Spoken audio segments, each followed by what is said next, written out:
Hi, எல்லோருக்கும் வணக்கம். நான் உங்கள் தோழி பேசுகிறேன். இன்றைக்கி நம்ம பார்க்க போகிற ரெசிபி நெல்லிக்காய் ஊறுகாய். அதற்கு தேவையான பொருள்களை நம்ம பார்த்துடலாம்.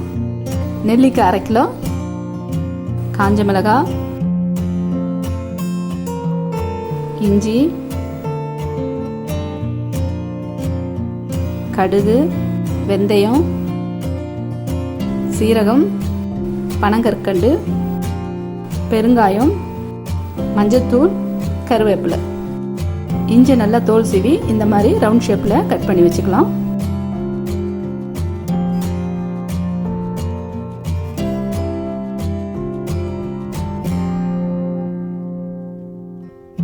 இப்போ நெல்லிக்காயை நம்ம வேக வச்சு எடுக்கணும்.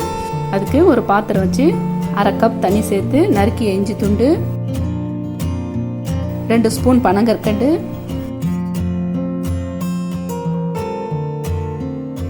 1/2 ஸ்பூன் மஞ்சத்தூள். இப்போ எல்லா நெல்லிக்காயையும் அதில் நம்ம ஆட் பண்ணிவிட்டு ஸ்டவ் ஆன் பண்ணி அது வேகட்டும், மூடி வச்சிடலாம்.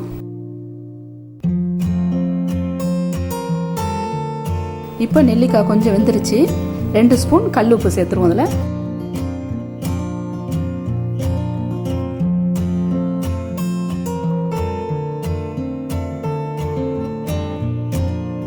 பாருங்கள், இஞ்சியும் நெல்லிக்காயும் நல்லா வெந்துருச்சு, தண்ணியும் நல்லா வத்திருச்சு. இது ஆறட்டும், அதுக்குள்ளே நம்ம மசாலாவை ரெடி பண்ணிடலாம். ஸ்டவ் ஆன் பண்ணி கடாய் வச்சுருங்க. வெந்தயம் 1 ஸ்பூன், சீரகம் 1 ஸ்பூன், கடுகு 1 ஸ்பூன், காஞ்ச மிளகாய் ஒரு 20 பீஸ்,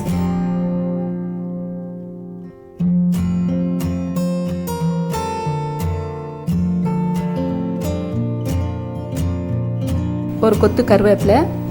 எல்லாத்தையும் நல்லா பொன்னிறமாக நம்ம வறுத்து எடுத்துடலாம்.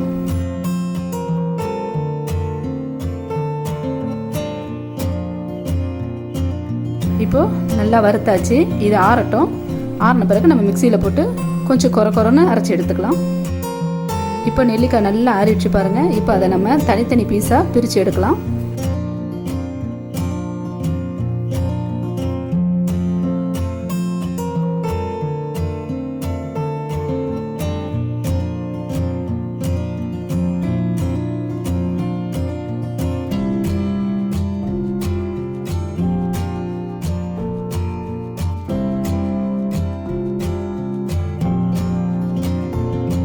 நெல்லிக்காய் ரெடி ஆயிடுச்சு. மசாலாவை மிக்சியில் போட்டு நம்ம அரைச்சிடலாம்.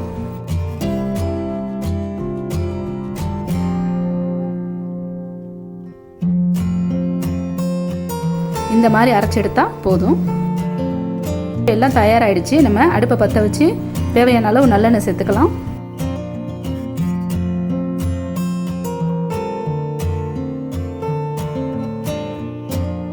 கடுகு கொஞ்சம் சேர்த்துருங்க. கடுகு பொரிஞ்சிருச்சு. இப்போ நம்ம கருவேப்பிலையை சேர்த்து ஸ்டவ் ஆஃப் பண்ணிடலாம். இப்போ அரைச்ச மசாலாவை அதில் சேர்த்துடலாம்.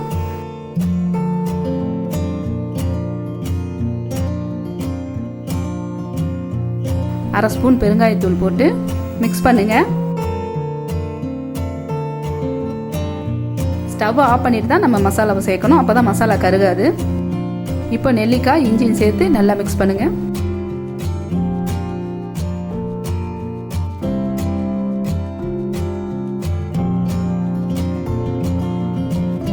இந்த ஊறுகாயை ஒரு நாள் ஃபுல்லாக நம்ம வெளியே வச்சுருக்கணும். மறுநாள் பாக்ஸில் போட்டு அடைச்சி ஃப்ரிட்ஜில் வச்சுருங்க. தேவைப்படும் போது நீங்கள் எடுத்து இதை யூஸ் பண்ணிக்கலாம். அவ்வளோதான், சுவையான நெல்லிக்காய் ஊறுகாய் ரெடி ஆகிடுச்சு. இந்த ரெசிபி உங்களுக்கு பிடிச்சிருந்தா லைக் பண்ணுங்கள், ஷேர் பண்ணுங்கள், மறக்காமல் சப்ஸ்கிரைப் பண்ணுங்கள். அடுத்த ரெசிபியில் சந்திப்போம். நன்றி.